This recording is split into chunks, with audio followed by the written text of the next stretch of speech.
Hi, it's me again with Corel Tips and Tricks. I was going to redo this, and I thought I'm going to show this one off and then try to make one better. I'm going to make it. I'm going to make it better so you can kind of follow along. And I'm going to take an ellipse, holding down the control button, and hit P. Very important. Put it in the center of the page. I'm going to select it. I'm going to Control D, and I'm going to bring that line in. And then I'm going to Control D. When you Control D that, it makes that line equal to the next step. Now I'm going to draw another ellipse and then Control D and draw another ellipse. And I'm going to take them both and I'm going to hit R, put it to the right side. That might be a little bit, I'm trying to make it bigger, but not that much. Or trying to make it smaller, but not that much. Hold down the Shift key. Now we're going to have to just, you know what, we can EC and then R. So we're going to group this together, Control G. And I want that thing, that's why I've got a center line. This is going to be perfect. Perfect shape, perfect size. I'm going to grab that. I'm going to Control D. I'm going to alternate C. And I'm going to rotate it a negative 45 degree. I must not have these grouped together.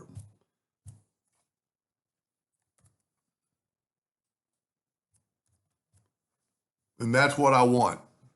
Now, I'm going to take my virtual segment delete key. I'm going to delete that.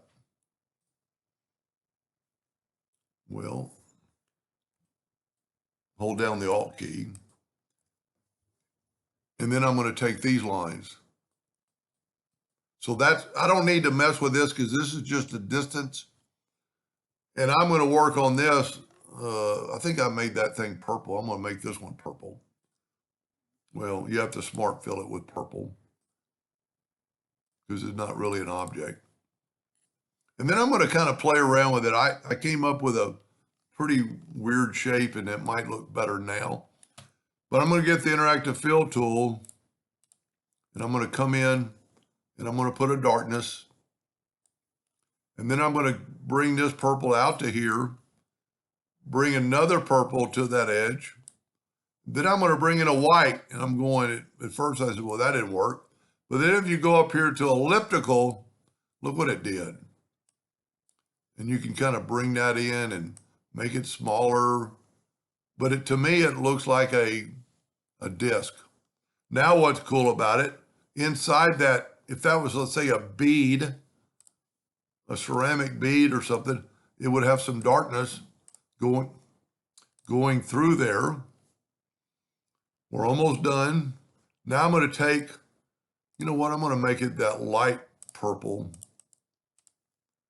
Now I've got two lines. I could separate them. I could keep them together. I could make them a little different, but I'm just going to do that. And if you notice, I'm on top of the other one, but that one was selected. So now I need to select this one and do it. And it might be kind of cool to keep it separated because then you could actually give it a little bit more depth to one part or the other. Now I'm going to select the whole thing and all the lines I don't need, so I'm going to right click.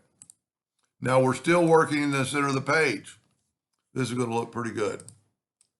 Control G, Control D, alternate C, and now we're going to rotate it 45 degrees the other way. And look at that. Let's look at it with a, you know, I'm not saying it's any better than that one, but I had too much black here and, you know, you could do different, but it does, you know, looks like beads turn side. I don't know about if the white helps. This would be a good one to play around with. I do like the line between them. Anyway, give that a try, see what you can't come up with. And thank you for watching.